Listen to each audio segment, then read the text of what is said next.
मैं जैसे कि अपनी शुरुआत में कह रही हूं कि हमारे देश के युवा, तो आपको हालांकि 4 दशक से अधिक हो गया है धर्म के पथ पर आगे बढ़ते हुए, लेकिन हमारे देश के युवा और आपके जमाने के और आपसे पहले के भी जो आईआईटी जैसे बड़े संस्थान से पढ़ते हैं, आईआईएम जैसे बड़े संस्थान से पढ़ते हैं, एमआईटी तक से ग्रेजुएट होते हैं, जिनका लक्ष्य हम आम जनता क्या सोचती है ये होगा कि बड़ा संस्थान, बड़ा ओहदा, बड़ा पैकेज, सब कुछ बड़ा बड़ा।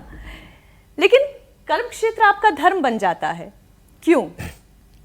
अब अपने लिए मैं बता सकता हूँ, जो आईआईटी में अध्ययन चल रहा था उसमें विज्ञान तो बहुत सिखाया जा रहा था और विज्ञान के अंतर्गत लॉज ऑफ नेचर भी बता रहे थे, किंतु मेरे मन में एक जिज्ञासा थी कि अगर सृष्टि में नियम है तो एक नियामक होना चाहिए। वो नियामक की जानकारी विज्ञान नहीं बता रहा था।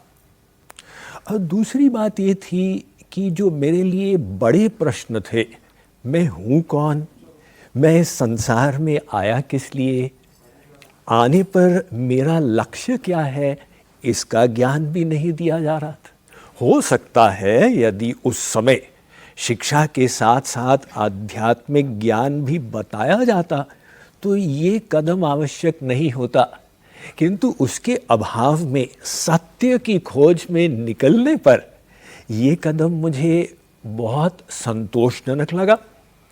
और साथ ही साथ हम सब के पूर्व जन्म के संस्कार भी होते हैं। वो संस्कारों का जब उदय होता है तो भगवान की भूख जागृत हो जाती है और कहा जाता है कि भगवान की पुकार जीवन की सबसे तीव्र पुकार होती है। तो वही मेरे भी अनुभव में आया।